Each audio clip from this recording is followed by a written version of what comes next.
Item ಯಾವುದೇ ಇರಲಿ try ಮಾಡಿ ಆಚಿ ಚಿಕನ್ ಮಸಾಲಾ. ಬೆಂಗಳೂರು ವಿಶ್ವವಿದ್ಯಾಲಯದ ವತಿಯಿಂದ ಜ್ಞಾನ ಭಾರತಿ ಆವರಣದಲ್ಲಿ ಅಂತಾರಾಷ್ಟ್ರೀಯ ಮಹಿಳಾ ದಿನಾಚರಣೆ ಆಚರಿಸಲಾಯಿತು. ಕಾರ್ಯಕ್ರಮದಲ್ಲಿ ಗ್ಯಾರಂಟಿ ನ್ಯೂಸ್ನ ಪ್ರಧಾನ ಸಂಪಾದಕರಾದ ರಾಧಾ ಹಿರೇಗೌಡರ್, ಲೇಖಕಿ ಡಾಕ್ಟರ್ ಆರ್ ತಾರಿಣಿ ಶುಭದಾಯಿನಿ, ಇಸ್ರೋ ಸಮೂಹ ನಿರ್ದೇಶಕರಾದ ರೂಪಾ ಎಂವಿ, ಕ್ರೀಡಾಪಟು ವಿ ಕಾವ್ಯ ಅವರಿಗೆ ವಿಶೇಷ ಸಾಧಕಿ ಎಂಬ ಪ್ರಶಸ್ತಿ ಪ್ರದಾನ ಮಾಡಲಾಯಿತು.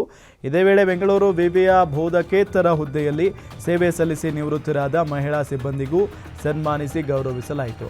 ಕಾರ್ಯಕ್ರಮದಲ್ಲಿ ಬೆಂಗಳೂರು ವಿಶ್ವವಿದ್ಯಾಲಯ ಕುಲಪತಿಗಳು ಡಾಕ್ಟರ್ ಜಯಕರ್ ಎಸ್ಎಂ, ಕುಲಸಚಿವರು KT Shantala, professor CS Karigar, ನಿಕಟಪೂರ್ವ ಕುಲಪತಿಗಳು ಮಹಾರಾಣಿ ಕ್ಲಸ್ಟರ್ ವಿವಿ, professor L Gomathi Devi, syndicate ಸದಸ್ಯರಾದ ಡಾಕ್ಟರ್ ಕೆ ಶರೀಫಾ ಸೇರಿ ಹಲವರು ಉಪಸ್ಥಿತರಿದ್ದರು.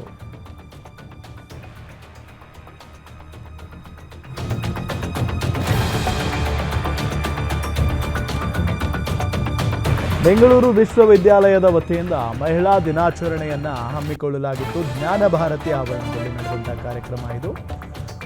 ಈ ಕಾರ್ಯಕ್ರಮದಲ್ಲಿ ಗ್ಯಾರಂಟಿ ನ್ಯೂಸ್ನ ಪ್ರಧಾನ ಸಂಪಾದಕರಾದ ರಾಧಾ ಹಿರೇಗೌಡರ್ ಅವರು ಕೂಡ ಭಾಗಿಯಾಗಿದ್ದರು. ವಿಶೇಷ ಸಾಧಕಿ ಪ್ರಶಸ್ತಿ ಪ್ರದಾನವನ್ನು ಮಾಡಲಾಯಿತು. ಗ್ಯಾರಂಟಿ ನ್ಯೂಸ್ನ ಪ್ರಧಾನ ಸಂಪಾದಕರಿಗೆ ಪ್ರಶಸ್ತಿ ನೀಡಿ ಗೌರವಿಸಲಾಯಿತು. ಲೇಖಕಿ ಡಾಕ್ಟರ್ ಆರ್ ತಾರಿಣಿ ಶುಭದಾಯಿನಿ, ಕ್ರೀಡಾಪಟು ಬಿ ಕಾವ್ಯ ಸೇರಿದಂತೆ ಹಲವು ಗಣ್ಯರು ಭಾಗಿಯಾಗಿದ್ದರು.